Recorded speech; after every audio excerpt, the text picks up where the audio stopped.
ईशा हत्याकांड के लिए जो अपराधियों ने किया है, जो बेटी हमारे बीच में थी स्कूल जाने के लिए, उस बेटी को दरिंदों ने लॉन्च खाया है। आज उस बेटी के लिए न्याय के लिए हम खड़े हैं। बेटी को काम बंद करेंगे हम? बेटी स्कूल नहीं जाएगी क्या? बेटी कहीं नहीं जाएगी क्या? बेटी को कॉलेज जाते हो तो न्याय के लिए बेटी को बाप को भेजेंगे साथ में? बेटी को दरिंदे स्कूल जाते हैं तो किडनैप कर लेते हैं, बेटी को मार दिया जाता है, गला काट दिया जाता है बेटी का। बेटी को न्याय चाहिए। फांसी दो, फांसी दो, न्याय दो, न्याय दो, न्याय दो, अपराधियों को फांसी दो, न्याय दो, फांसी दो, न्याय दो, अपराधियों को फांसी दो, न्याय दो, अपराधियों को फांसी दो, न्याय दो, अपराधियों को फांसी दो, न्याय दो, अपराधियों को फांसी दो, न्याय दो, अपराधियों को फांसी दो,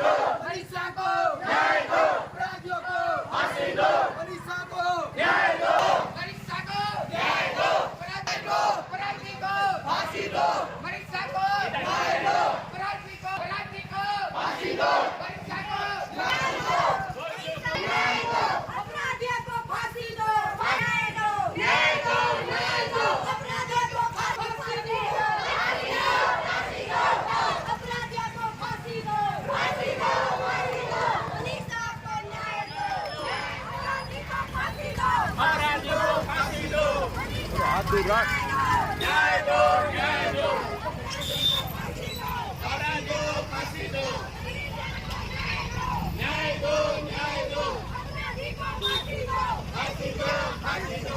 तो जघन्य अपराध, एक जघन्य घटना हमारी जो बहन, हमारी जो बेटी मनीषा के साथ बर्बरता और क्रूरता जिन दरिंदों ने की है, उसके विरोध में आज हमने एक रोष प्रकट किया है और सरकार तक अपनी आवाज इस रोष के माध्यम से हम देना चाहते हैं कि किस प्रकार दिन प्रतिदिन दरिंदे जो है खुला घूम रहे हैं और इस प्रकार के अपराध को अंजाम दे रहे हैं। देखिए, बच्ची चाहे किसी की भी हो, बेटी किसी की भी हो, वो सबकी अपनी होती है। ऐसा ना सोचे कि हमारे यहाँ अपराध ना हुआ हो। इस प्रकार के अपराध में पूरा हरियाणा, पूरे प्रदेश साथ और जगह जगह पर इस प्रकार से शांति प्रिय प्रदर्शन, कैंडल मार्च कर उससे जो बच्ची के साथ दरिंदगी की गई है, उसकी आत्मा की शांति के लिए हम इस प्रकार के जो कार्य कर रहे हैं।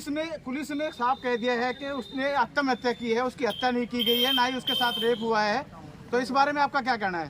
तो बयान, जैसा कि पहले भी हम सोशल मीडिया के माध्यम से कहा गया है कि जैसे ही वो एफआईआर दर्ज कराने उसके परिजन गए तो उन्होंने एक बहुत ही घटिया किस्म की जो स्टेटमेंट दी थी, जो बताने लायक नहीं है कि बच्ची किसी के साथ ऐसा करके कुछ चली गई है। ऐसा पुलिस के लिए बहुत ही निंदनीय शब्द है जो उन्होंने बोला है। ऐसा बोला क्योंकि उनके परिजनों को बोलते हुए भी हमने ऐसा सुना है और पुलिस कार्रवाई कर भी रही है। अभी हमें इस पर कोई टिप्पणी नहीं कर सकते क्योंकि जो कि उनके परिजन है वो भी बोलने लग रहे हैं। उन्होंने तो साफ कहा है कि पोस्टमार्टम रिपोर्ट में सुसाइड आया है और बॉडी में उनको जहर मिला है और इसके अलावा उनका रेप नहीं हुआ है। तो सरकार कहीं न बताना चाह रही है, सरकार विफल है या क्या है? नहीं, सरकार से तो मैं केवल अपील ही कर सकता हूं कि जो इस प्रकार की जांच हो रही है, इस पर लीपापोती की जा रही है, इसको निष्पक्ष जांच की जाए और सीबीआई में इसको जांच की जाए ताकि पीड़ित परिवार को न्याय मिले और आने वाली जो पीढ़ी है उसके सामने भी एक लेसन हो, उनको फांसी के तख्ते पर लटकाया जाए। ईशा हत्याकांड के लिए जो अपराधियों ने किया है, जो बेटी हमारे बीच में थी स्कूल जाने के लिए, उस बेटी को दरिंदों ने लॉन्च खाया है। आज उस बेटी के लिए न्याय के लिए हम खड़े हैं। बेटी को काम बंद करेंगे हम? बेटी स्कूल नहीं जाएगी क्या? बेटी कहीं नहीं जाएगी क्या?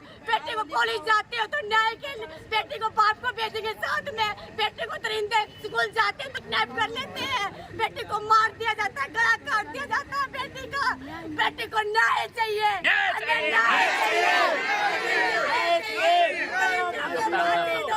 फांसी दो, फांसी दो। आप महिला हैं। ऐसे तो हमारी बेटियां सेफ ही नहीं है। हम कहीं भी अपनी बेटियों को निकाल ही नहीं सकते घर से।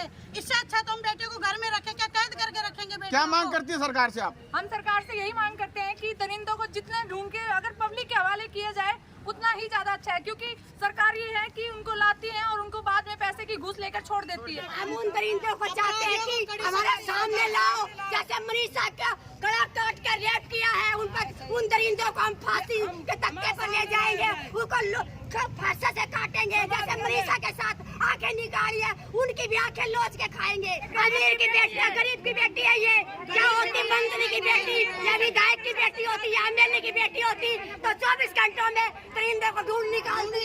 लेकिन ये गरीब की बेटी है, इसको कोई न्याय देने के लिए नहीं तैयार खड़ी। पुलिस प्रशासन ये कहता है कि हमारी वो बच्ची के साथ वो सुसाइडी नोट लिखा गया है, उसे जहर पिया गया है, ये गलत है। अगर उसने जहर पिया होता तो उसकी आंखें कैसे निकाले, तेजाब कैसे घेर लिया, किडनी कैसे निकालनी उसकी, ये बताओ। देखिए किस पर सभी की ये मांग है कि मनीषा को न्याय मिले और दरिंदों को फांसी मिले और इसकी निष्पक्ष जांच होनी चाहिए। अब तक जो हुआ है वो निष्पक्ष जांच नहीं हुई है, तो हम यही चाहते हैं कि इसकी निष्पक्ष जांच हो। पोस्टमार्टम की रिपोर्ट कहते हैं कि ऐसे आई है, लेकिन हम लोग उसको नहीं मानते, वो गलत है।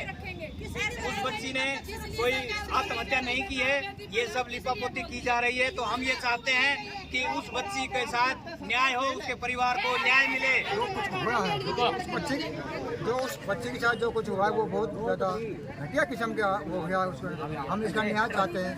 जो प्रशासन नहीं करेगा तो जनता उसको जवाब मांग लेगी आने वाले समय में। तो मेरी यही डिमांड है, अब भाई न्याय मिलना चाहिए। जो बच्चों के साथ आजकल ये हो रहा है ये बहुत दर्दनाक हो रहा है। हम इसके साथ हैं, दरिंदों को फांसी दी जाए, हमारी यही मांग है। तो उसके साथ क्यों नहीं खड़े हो रही सरकार? 5 दिन हो गए, जब किसी मंत्री की कहीं भैंसें चोरी हो जाती है 4 घंटे के अंदर ढूंढ के ले आते हैं, किसी का कुत्ता चोरी हो जाता है 2 घंटे में ले आते हैं। कुत्ते भैंसे जानवरों को मिला कर ला सकते हैं, लेकिन इनकी क्या खुफिया तंत्र इतना कमजोर है कि 5 दिन में वो अपराधियों को नहीं पकड़ पा रहे। इसमें जरूर कोई ना कोई लिपापोती हो रही है, मिली भगत है, कोई ऐसा मतलब बहुत पैसे वाला या कोई और ऊंची पहुंच का बंदा शामिल है जिसको बचाने की कोशिश की जा रही है। और जितने भी, सिर्फ यही नहीं, पूरे हरियाणा का आज पूरी जनता इकट्ठी हो रही है और उसको बचने नहीं दिया जाएगा किसी भी हालत में। उसको उसकी सजा दिलाकर ही पीछे रहा जाए।